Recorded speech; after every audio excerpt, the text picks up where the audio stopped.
Bonjour et bienvenue à l'émission Grandir. Aujourd'hui, nous allons voir comment réagir si votre adolescent vole dans un supermarché ou bien dans votre portefeuille.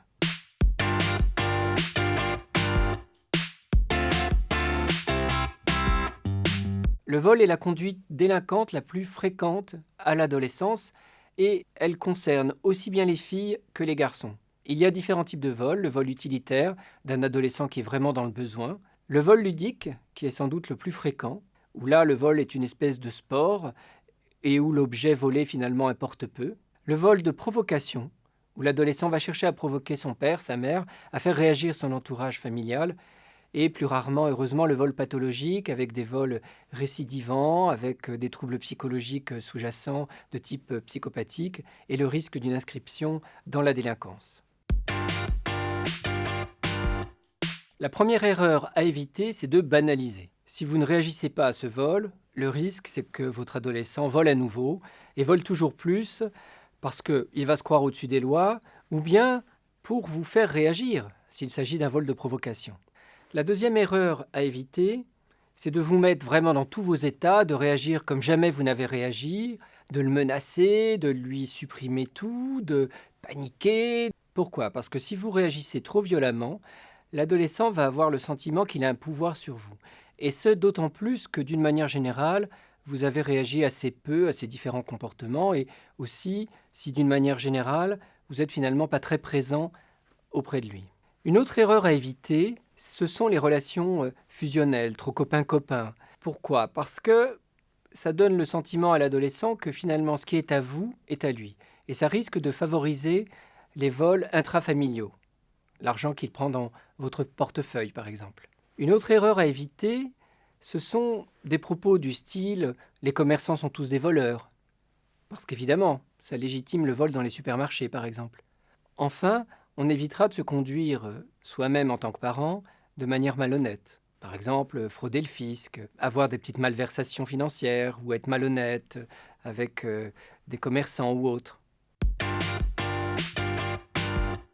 Eh bien, on lui fera un rappel de la loi. On lui expliquera les conséquences de son acte et on fera en sorte qu'il puisse réparer son acte en rapportant l'objet volé ou bien en le remboursant avec son argent de poche.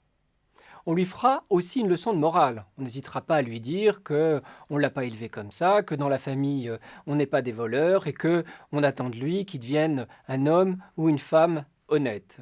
Enfin, évidemment, on donnera l'exemple. Et si soi-même, on ne s'est pas toujours conduit de manière honnête, on fera son mea culpa et on lui expliquera qu'on aimerait qu'il soit bien plus honnête qu'on a pu l'être par le passé.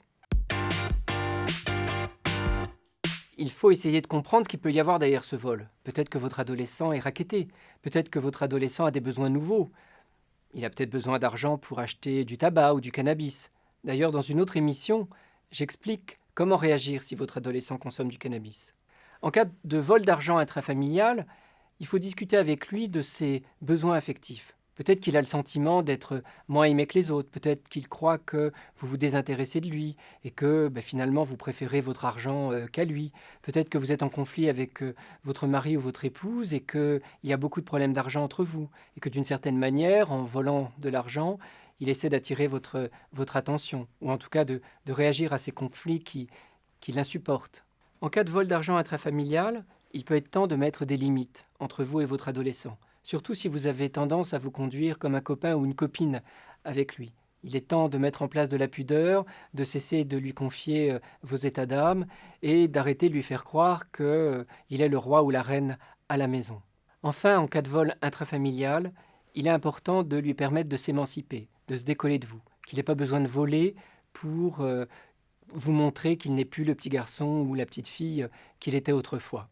Donc confiez-lui des responsabilités, permettez-lui de partir en voyage dans des camps d'adolescents ou avec des bourses de jeunes, bref, de prendre son envol. Et n'oubliez pas, pour conclure, que l'honnêteté, c'est quelque chose qui s'enseigne à tout âge. Merci de votre attention et à la semaine prochaine.